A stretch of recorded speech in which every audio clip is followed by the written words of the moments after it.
بسم اللہ الرحمن الرحیم۔ السلام علیکم۔ محرر تھانہ بحیثیت افسر مہتمم تھانہ باب نمبر 22 فقرہ نمبر 77۔ نمبر 1، بالا تر افسران کی عدم موجودگی میں محرر تھانہ بطور افسر مہتمم تھانہ یا ایس ایچ او کام کرے گا۔ نمبر 2، محرر تھانہ کو ایس ایچ او کے تمام اختیارات فرائض سے آگاہ ہونا چاہیے۔ نمبر 3، محرر تھانہ کو بحیثیت ایس ایچ او درج ذیل فرائض کی انجام دہی کرنا پڑتی ہے۔ نمبر 4، جرائم قابل دست اندازی کا درج رجسٹر کرنا اور بعد کی کارروائی بمطابق پولیس رول باب نمبر 24 فقرہ نمبر 3۔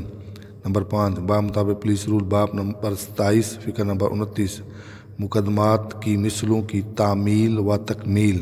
نمبر 6، بمطابق پولیس رول باب نمبر 27 فقرہ نمبر 29 تمام رجسٹروں کی تکمیل۔ نمبر 7، بمطابق پولیس رول باب نمبر 26 فقرہ نمبر 8 گرفتاریاں عمل میں لانا۔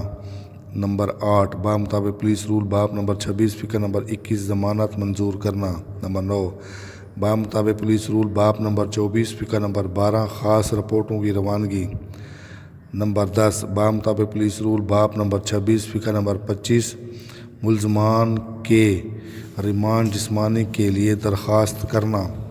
نمبر 11، بمطابق پولیس رول باب نمبر 23 فقرہ نمبر 1 دیہاتی مقامات کی گشت۔ نمبر 12، بمطابق پولیس رول باب نمبر 26 فقرہ نمبر 23 ہتھکڑیوں کے استعمال کے احکامات جاری کرنا۔ نوٹ: مدرجہ بالا تمام امور کو قواعد بالا اور متعلقہ قانون کے مطابق کارروائی اور عمل درآمد کرے گا۔